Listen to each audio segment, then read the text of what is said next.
O Senhor é meu pastor, nada me faltará. Ele me faz repousar em pastos verdejantes, leva-me para junto das águas tranquilas, refrigera a minha alma.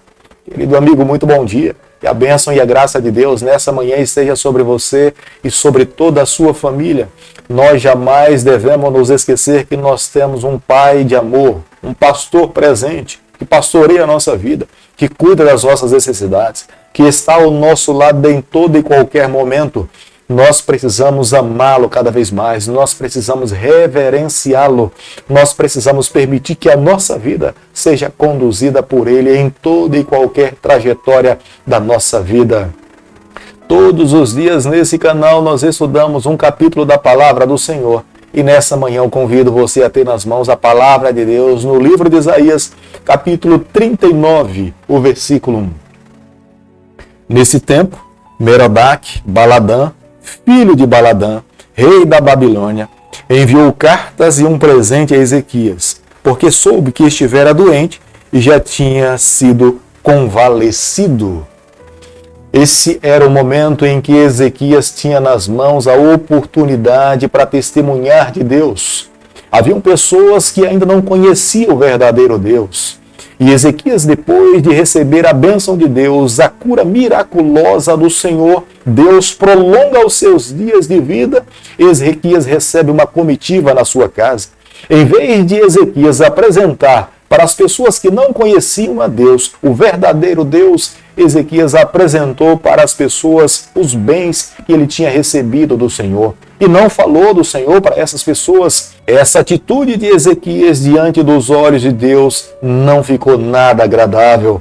É como se Ezequias estivesse mais valorizado os bens que recebeu do que o próprio doador de todas as bênçãos.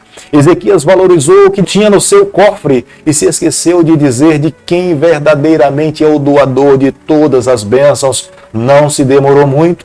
O rei Ezequias recebeu uma visita do profeta Isaías para dizer para ele que no futuro a mesma nação que veio à sua casa ouvir a respeito dos bens que ele recebeu, essa mesma nação seria a nação responsável para levar para a sua terra toda a riqueza que o rei Ezequias tinha lhe mostrado. Como nós podemos observar no versículo 1 do capítulo que nós estamos analisando nessa manhã, Merodach-Baladã, é muito comum encontrar esse nome nas inscrições dos reis da Assíria. Merodach-Baladã foi um rei que se tornou sucessor tanto de Sargão III como de Sanaqueribe. Merodach-Baladã, reconhecendo que o rei Ezequias tinha resistido a Sanaqueribe, Merodach-Baladã, quando assumiu o governo, o reino da Síria, logo ele firmou aliança com Ezequias. Ezequias, diante da vitória que ele tinha recebido da Assíria, ele não conseguiu administrar as emoções do seu coração. Ele deixou que o orgulho tomasse conta da sua vida. Ele, na verdade, deveria ter reconhecido que todas as bênçãos que tinha recebido provinham das mãos de Deus. Mas ele não conseguiu administrar essas verdades dentro do seu coração. Ezequias recebeu bem os visitantes de Babilônia, mas ele não sabia que dentro de pouco tempo Babilônia iria destruir a Síria e queria dominar todo o mundo. E Judá seria uma presa fácil para a Babilônia. Ezequias, se sentindo honrado pela visita dos babilônicos, ele abriu o seu tesouro, toda a sua riqueza, e mostrou para eles. Essa riqueza foi ponto suficiente para que criasse no coração do rei de Babilônia interesse em tentar conquistar a Judá. Acredito que algumas pessoas nessa manhã devem estar se perguntando o que mal de fato aconteceu com Ezequias em mostrar toda a bênção que ele tinha recebido de Deus, toda a riqueza que ele tinha conquistado. Ezequias, na verdade, tinha uma visão limitada. Ele estava vendo até onde Deus permitia que ele pudesse ver.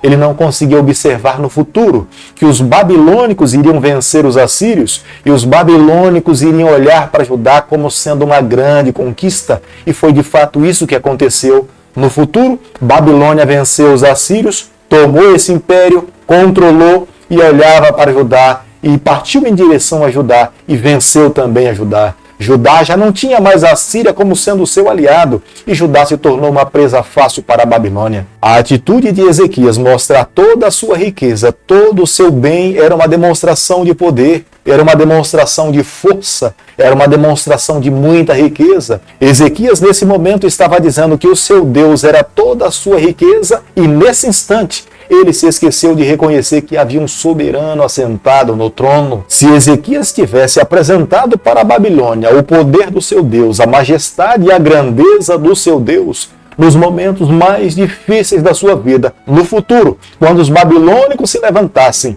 para lutar contra Judá, seria o próprio Deus, os anjos do Senhor, se acampariam ao redor da tribo de Judá e os livraria de todo mal. Mas nos momentos mais difíceis agora da vida da tribo de Judá, pelo fato de não ter confiado no Senhor e não ter colocado a sua vida nas mãos do Senhor, eles se tornaram vulneráveis e foram vencidos. Ezequias foi um dos reis que mais trabalhou para tentar banir a idolatria dentro de Judá.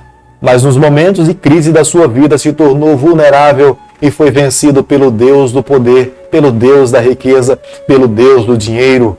Quando Ezequias agora fecha os seus olhos para essa vida, é no futuro que o seu filho Manassés se assenta no trono. É quando Manassés é levado dentro de uma gaiola com ganchos no nariz para a Babilônia, e é lá em Babilônia que Manassés ora a Deus, clama ao Senhor, Deus ouve a oração de Manassés, e mais uma vez Deus permite que Manassés volte e se assente no trono e conduza ao reino de Judá. Nós jamais deveríamos nos esquecer, a palavra de Deus se cumpre ao pé da letra. Quando Deus fala, tudo acontece, tudo se cumpre. O que cabe a cada um de nós é vivermos uma vida de obediência a esse Deus, ouvir a sua palavra, guardá-la no coração e permitir que a mesma conduza a nossa vida. A vaidade pode destruir a vida de alguém. O orgulho pode acabar com uma caminhada cristã de alguém.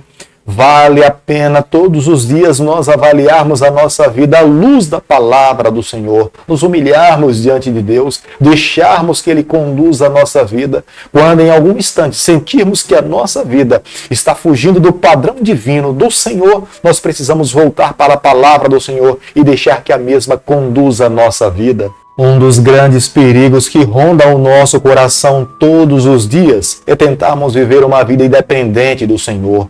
Como nós somos tentados em toda e qualquer circunstâncias. Pare e observe quantas decisões nós já tomamos nos dias de hoje sem que nós consultemos primeiramente a Deus. Se nós olharmos para uma semana, se nós olharmos para um mês, nós veremos que muitas decisões que nós tomamos, nós não nos colocamos de joelhos, não pedimos a orientação do Senhor, e agir dessa forma é agir independente de Deus. Agir independente de Deus é colocar outro ser no lugar do Senhor, e gradativamente a nossa vida irá fracassar. Precisamos constantemente nos voltarmos para Deus, pedirmos a sua orientação e deixarmos que Ele conduza a nossa vida. Aqueles que vivem dessa forma alcançarão as melhores bênçãos de Deus, alcançarão as melhores conquistas ao lado do Senhor, mas aqueles que menosprezam a direção de Deus na sua vida irão fracassar. Querido amigo, hoje é o dia que Deus nos convida para que nós possamos nos colocar nos seus braços, renunciarmos à nossa vontade,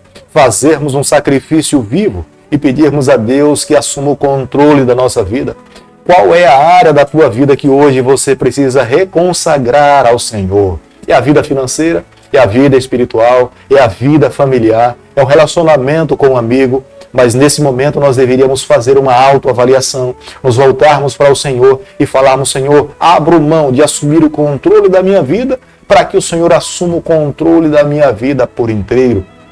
Por favor, Senhor, seja o Deus, seja o Rei, seja o governante da minha história, da minha vida. E viver dessa forma, tenha certeza que nós viveremos uma vida feliz. Mesmo que nessa terra nós fechemos os olhos para essa vida, mas jamais se esqueça, a verdadeira felicidade, a vida plena, vida eterna, Deus promete para aqueles que serão vitoriosos, aqueles que viverem a palavra de Deus, os fundamentos do Senhor e viver uma vida fiel ao Senhor. Esses, na verdade, estarão com Deus na Nova Jerusalém, vivendo com Ele eternamente.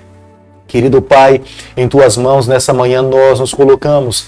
Queremos a cada dia sermos mais do Senhor. Perdoa os nossos pecados, molda o nosso coração, nos concede a graça de um dia estarmos contigo na eternidade. É o nosso pedido, é a nossa oração e nós o fazemos em nome de Jesus. Que o Senhor te abençoe e te guarde.